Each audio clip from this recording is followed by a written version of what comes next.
Good evening. I'm sorry for disrupting your excursion. I will see how to mitigate and not really pay for it, but something in between. Distinguished participants, ladies and gentlemen, all protocols observed. My name is Kithure Kindiki. I'm the Deputy President of the Republic, and thank you for clarifying. Madam President, please, that there is no tension between the Deputy President of the Republic and the President of the Guild. President remains president, isn't it? So all protocols observed. I'm delighted to officiate this convention, the 7th of this kind. This convention brings together media, representatives of government like myself, academia, civil society, technology companies, and all of us are here to define the future landscape of journalism in our nation. This rich mix of participants here today is an important ingredient in offering a holistic approach to the issues of discussion during this convention. The media is a powerful instrument for advocacy and education of the masses. With its tentacles in almost every homestead, the media shapes not only the opinions but also the beliefs of citizens. Through its print, audio, and visual platforms, the media remains a leading source of information for the masses. With the advent of vernacular radio and television stations, Kenyans of all walks of life can now access critical information at the comfort of their homes and in their languages. We have moved from the one television, one radio station era to an era of a myriad of choices, including a new world of social media and artificial intelligence. These changes have had as big an impact on the media sector as it has had on all other segments of our society.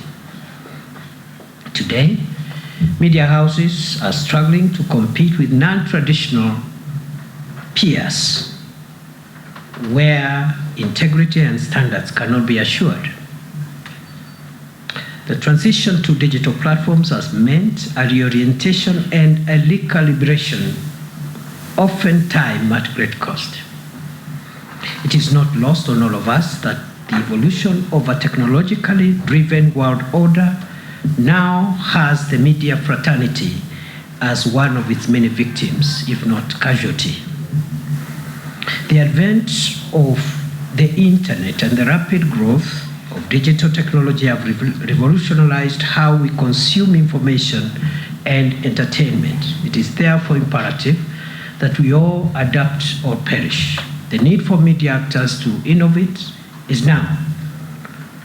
You must embrace digital platforms, diversify your content, and build on collaborations and partnerships outside the beaten path. Ladies and gentlemen, the relationship between government and the media has often been strained and marked by distrust, tension, and adversarial interactions. The media has been cited for advancing political and partisan interests sometimes at the expense of its core mandate of being the public watchdog.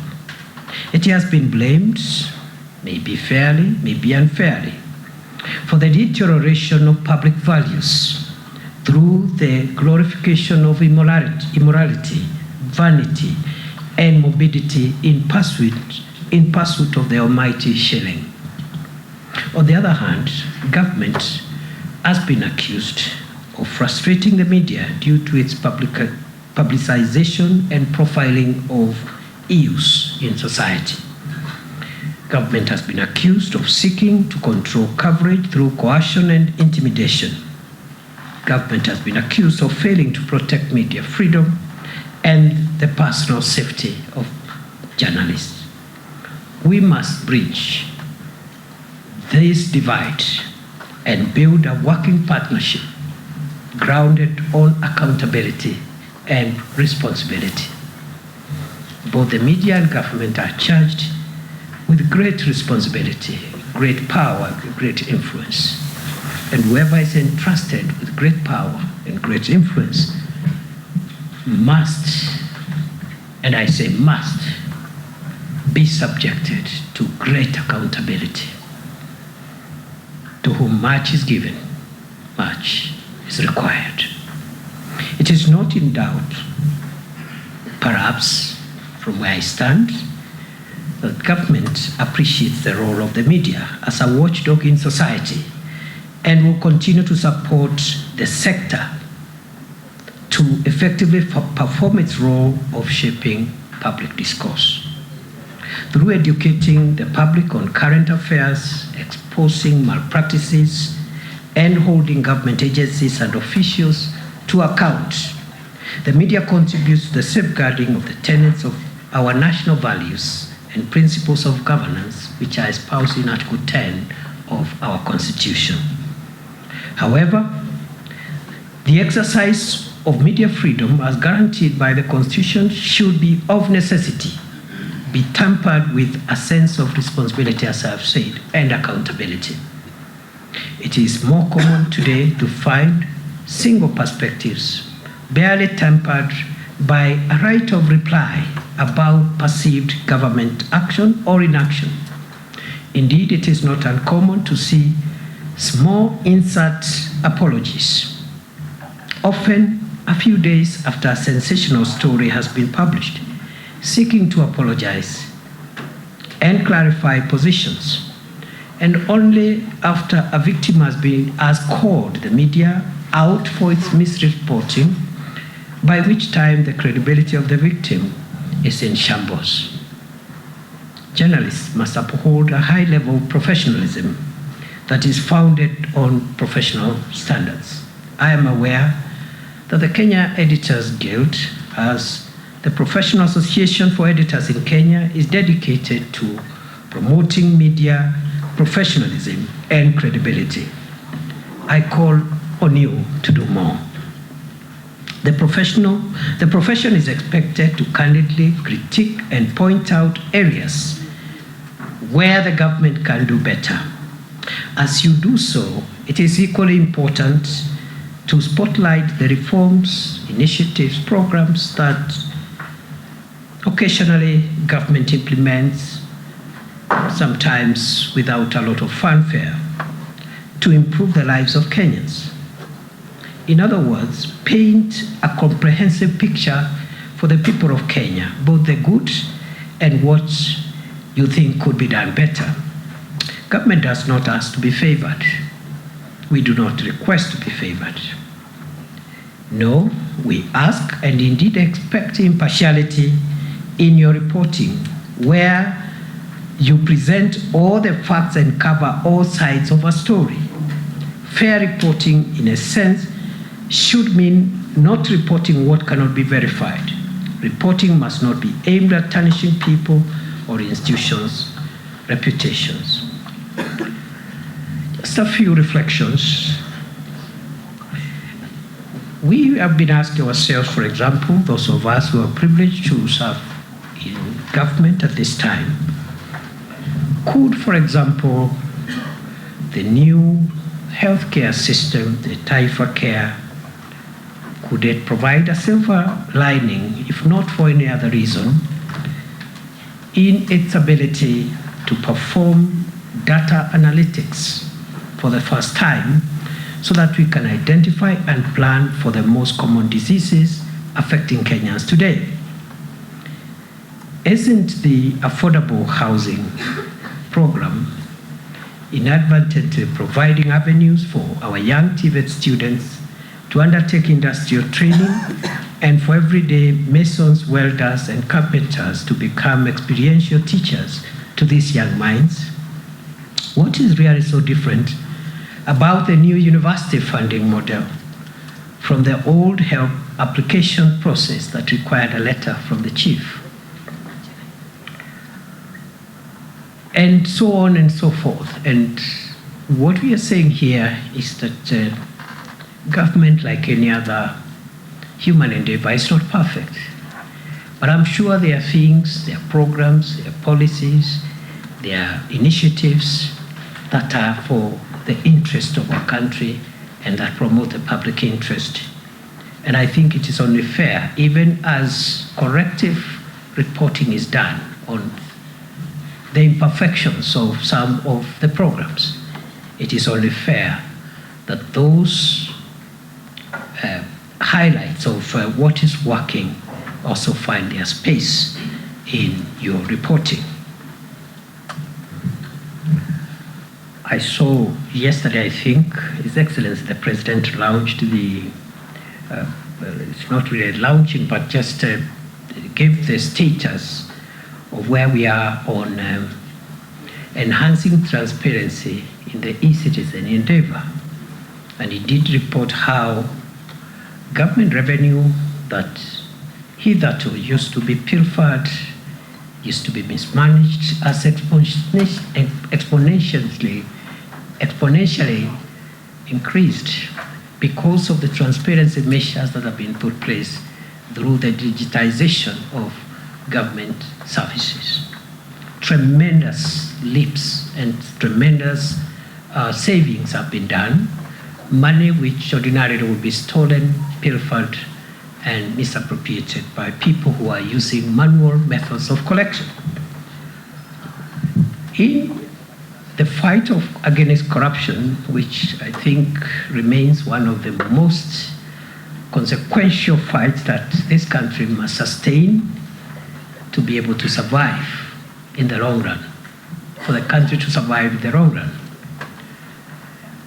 I would have thought that, for example, the measures taken by the government to increase transparency and track the money that the government collects from the people of Kenya is a bold step towards enhancing transparency and improving the fight against corruption. Because that way, the next thing now to be asked, or we should be asking, is how that money is being used for the benefit of the people of Kenya. Therefore, I call upon media to ensure factual reporting built on credibility and concrete conceptualization of issues. We should be devoid of biases and interests that often trigger sensational communication. It is time we upscale to fact-based, accountable, and honest reporting. I urge the fraternity to upscale its efforts in the prevention and fight against corruption, as you've said yourselves, not only within government, but also within private sector and all sectors, including your own sector. Because corruption is a national cancer. It permeates very many sectors, and that fight, I think we should all gang up together in solidarity and save our country from the cancer of corrupt practices. And therefore, we need to stand in different places to see the issues properly. And I therefore urge you to embrace a multifaceted lens in reporting so that you are the victim, the perpetrator, you are the arbitrator, and you are the spectator before you make a conclusion.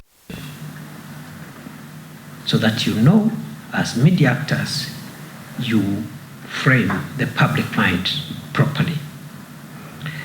I invite the Editors Guild to remain available and to receive support of any kind from government in the things that we do, the regulatory framework, in the things we do, in the policy framework. Because as I've said, like any human endeavor, government as a human enterprise and as a human endeavor is not perfect because it keeps on improving and learning all the time. So I want to encourage you to avail yourselves for consultations, collaboration, and constructive criticisms. And I like what the speakers who spoke here earlier on, the President, the CEO, and of the Media Council, and the President of the Forum. There are so many presidents around. So, of the African Forum, Oga, we hope we can collaborate and see how we learn from each other, improve on what is available, and make sure that we build our country. I like what has been said about one, we don't need to agree. It's not even in the interest of the country that all of us agree. We need alternative voices. We need a plurality of opinion and voices.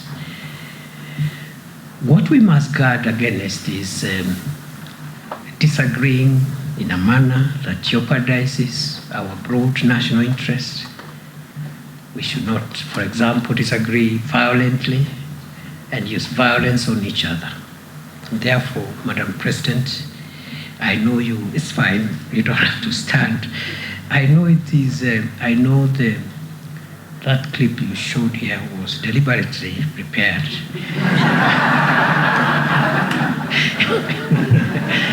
And the message is home. The message is home. And I better say no more, because other than the current role, you know, I am the immediate security minister of the country. So some of the things you're saying, I'm familiar with them. You are familiar with them. Maybe because we were in different positions and roles, I could have a perspective that you may not have. But I also admit there are perspectives from your side that we could not have as government. So the thin balance, therefore, of how we articulate our differences of opinion and different positions in the transaction of our national life, whether politics, business, professions, we must make sure that in those transactions we don't hurt our national interests, especially the existential, foundational circumstances that assure the long-term sustainability of our country. Now, you know, the balances between freedom of expression, assembly, picketing, media freedom, access to information, on the one hand, heavy protections, quite elaborate protections in our Bill of Rights. How do we balance that with public safety and make sure that the constitutional order is not overturned by extreme expression of democratic ideals? And those balances are in the Constitution. We don't have to go very far. We'll find them there. And only hold each other to account when either of us is on the fringes of those balances. That is my plea. You know,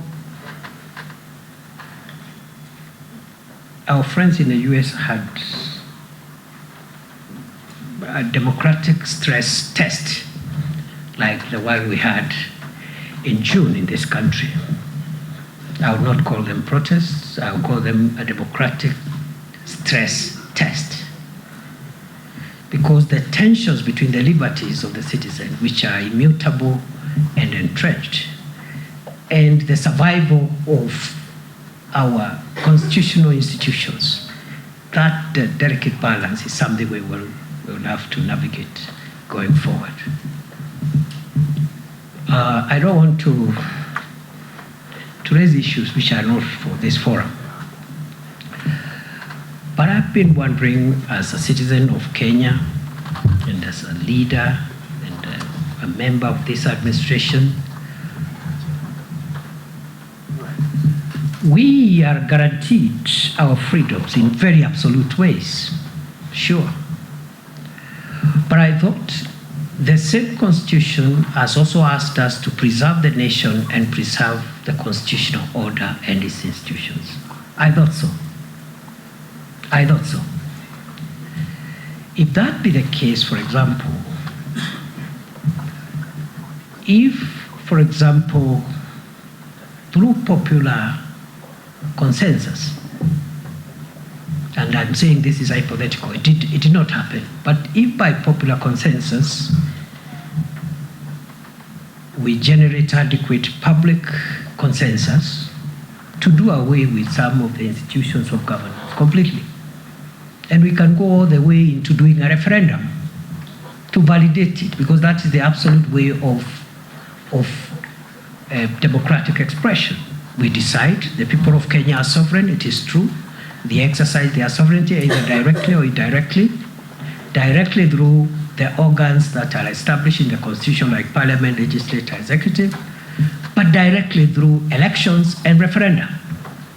If we all decide, for example, through a popular consensus that we build public consensus that we don't need some of the institutions that are established as the constitution. It is popular, it is in the public interest, but I don't know whether it is in the national interest, for example, hypothetically, to abolish the judiciary. Because you can do that in a referendum. You can do that in the referendum. The people have decided we just need two arms of government, for example. We don't need an arm of government that deals with disputes between citizens and among each other, or between citizens and those who are responsible for running government institutions. So it's food for thought, and I know, I believe, and I really hope I'll be invited again, because these are things I would want us to spend a bit of time informally discussing. Informally.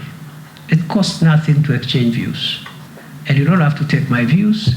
I also don't have to take all your views. Yeah? But because this is a formal process, I will leave it there and say the following things that are relevant as I close to this forum and the issues that have been raised, including the clip that was showed carefully and strategically.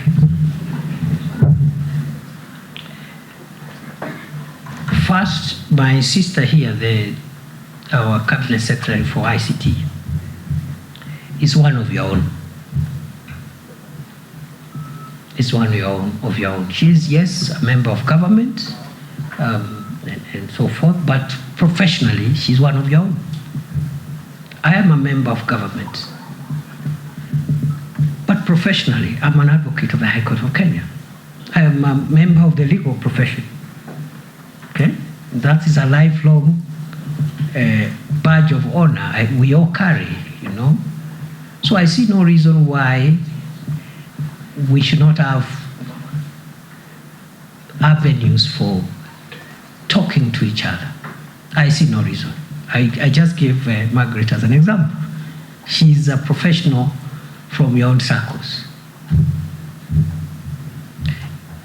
In the office, all the offices, including the office of the president, the office of the deputy president, some of you people are there. I'm seeing one seated in front of me who works in my office. Francis is known to many of you here. So I don't see why, for example, even outside the formal avenues, why some things should bother us so much, because the minister, for example, being one of you, is somebody who can reach using your professional channels and maybe bring to her attention some of the things that she could have either forgotten or perhaps not appropriately balanced with other things as she runs that ministry. Therefore, we agree with you fully on the strengthening of KBC as a public broadcaster.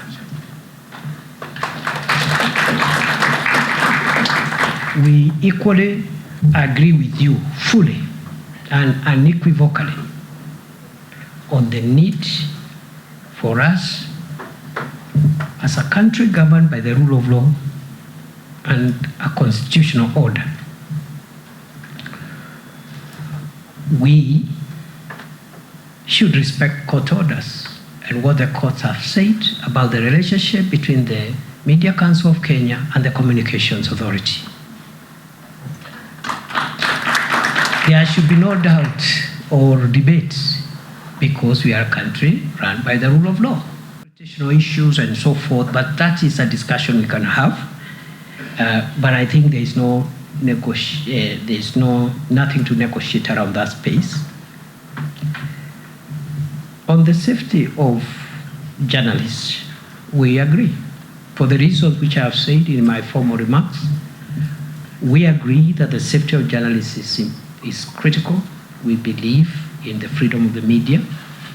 We endeavor to protect it. Our constitution has guaranteed these freedoms. And you expect it in a society, occasionally there will be infractions.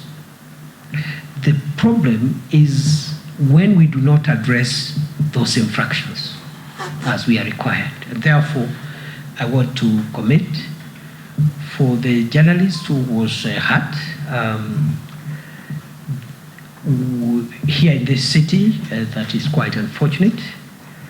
And normally when an event like that happens, there are two ways of dealing with it. One is through the internal police, internal affairs police unit, but also more objectively through the IPOA, the Independent Police Oversight Authority. Now we've had a leadership transition in the last 3 months. We have a new IPOA coming on board, I think any time from now. They'll be sworn in. Parliament has approved the names. So, and the other one had, I think, given an exit report. So these things happened at a time when there was a leadership transition. So I will be following up on where we are, and I want to undertake, Madam President and the rest of the colleagues here, that we are going to follow up to ensure justice is done and establish who did this and bring that person to account. Because as I said, the balances are clear. The Constitution allows the use of firearms by persons allowed by law to protect 99% of law-abiding citizens against potentially 1% who want to hurt the rest. The law allows. But the same law does not permit a police officer or an official of the security forces to use their firearms to hurt people outside the Constitution and outside the law. And therefore, I want to undertake that we will follow through, especially now with the new IPOA commission, to make sure that full justice is served. On the question of the board at the Media Council of Kenya, I am told in the next 2-3 weeks, the minister has told me we are finalizing the completion of population of that board so that we don't have governance gaps in the industry. The same applies to the Media Complaints Commission. I have noted and I'll follow up. On the issue of advertising, I totally agree with you that advertising budget should not be constrained because of differences on the kind of publicity government is getting. And even when government is aggrieved by bad reporting, because there are also infractions from your side once in a while, just the same way there could be infractions from those of us who are in the government side. So we will be starting a conversation on how we discuss among government. I know some of it is ongoing, especially on the question of pending bills, which have really made some of the media houses to really have to struggle for services they have rendered. But as you're aware, pending bills are a general challenge in our economy. But on this one, I followed up before I came here. And I can commit that we are doing all we can to clear in its entirety the portfolio of the pending bills in the media industry, to make sure that government doesn't paralyze the operations of media outlets. There is also the issue of advertising and other things, and then restrictive advertising, and also the need for a media center and tax reliefs. We have captured that. So I would propose that both using the formal and informal channels, we can be able to, I've already given you already, in my office, Francis works for Government of Kenya and is with me all the time. So if we wait for the normal government procedures for matters that are urgent to be brought to my office, it may take time. But if you reach out to Francis, there's nothing wrong with that. We have this, inform the Deputy President, we have this issue, it's a faster way. The minister here is one of your own, you can reach out to her, even directly. And I think for me, that's the best way to handle some of these things. And it doesn't compromise anything. We still are who we are, and we respect each other's space. Then, as I end, you have raised two very important things, Madam President and the other speakers. I have spoken to one of them, and that is the need to fight corruption and the need for accountability by government to make sure that public resources are not stolen, they are not diverted, and they don't benefit private people, because that's unlawful and unconstitutional. That's one of them. You did hear the President on the State of the Nation address. He made it very clear that we must heavy lift, the country must heavy lift on the fight against corruption. We cannot sustain this country like this anymore. Something has to give way. The same way we've made difficult economic decisions in the economy, and that's why there has been a bit of unease, because some of these decisions have their side effects, especially at the initial stages.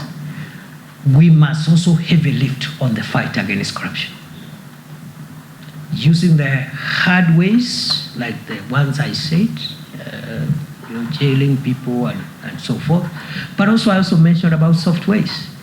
How, for example, using technology, we have reduced the number of characters who are diverting public funds. And if we put that project into 100%, collect traffic fines and everything digitally, we would have saved a lot. And then, of course, we start now asking, how are we spending this money? And that's a conversation we must engage in. But the second and last grave matter that you've raised, and we concur entirely, is the issue of what climate change portends for Kenya. I am glad you took initiative to develop a manual and build capacity for journalists and editors to be able to transact with this very complex and quite frightening phenomena that is changing the DNA of the world.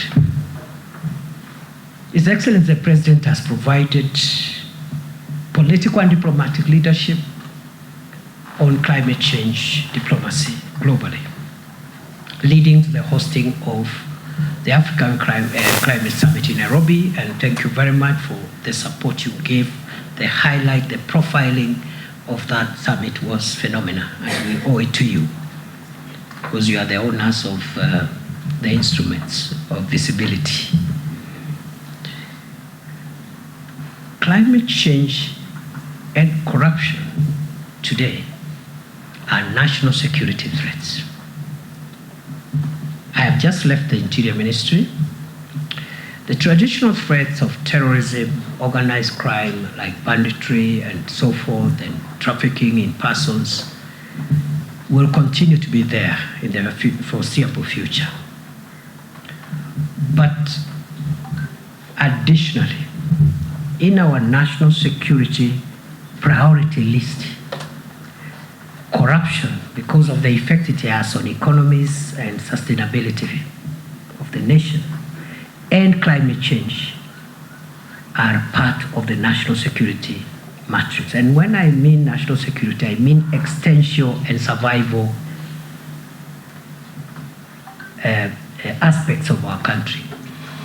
The DNA of the world, including Kenya, is changing because of very, very, very hostile and brutal effects of climate change. Severe droughts, severe floods, a displacement of populations and communities, resource conflicts, everything in between, even diseases.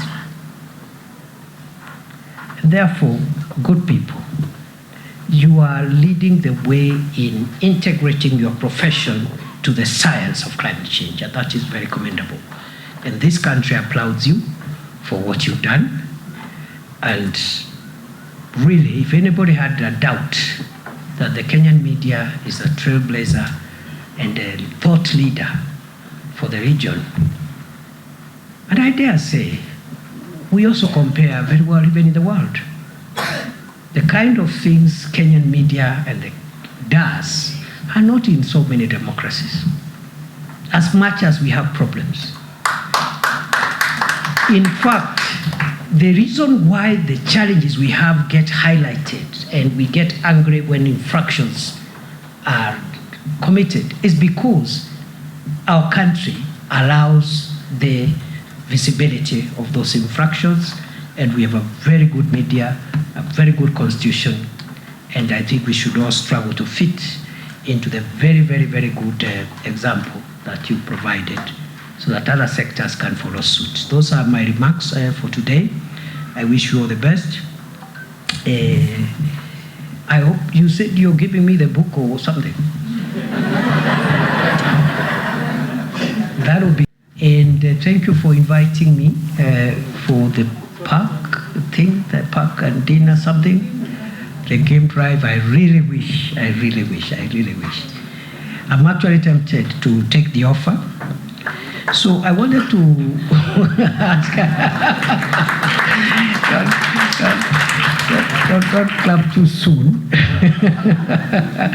I wanted to ask whether it is in order as a mitigating factor, now that I'm not able to take the offer, whether dinner tonight at the park can be on me. So, Madam as many of that opinion say aye, the ayes have it. So there are no contrary views. I really wish you the best. It's a beautiful county. DG, tell the governor we are happy that they are hosting us. You're hosting us here.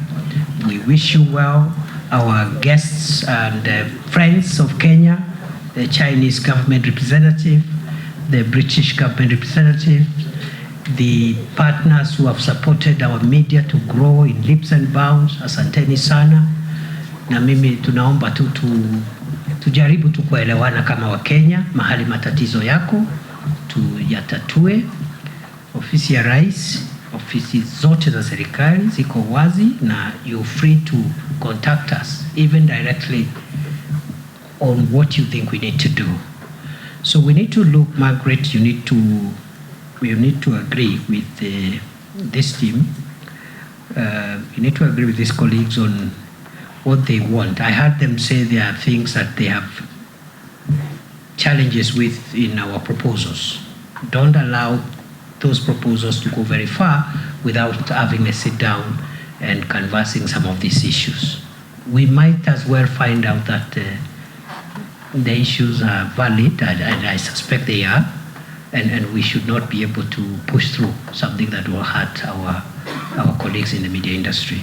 So take it up, but I'm also taking up the other issues on the pending bills, on the board, and we'll work with you to make sure that when these friends invite us next year, they will not put us on the spot. Mungu awabariki, asanteni sana. Thank you, Your Excellency. We kindly request you to remain on the podium as I invite the President, Cake, to present the book.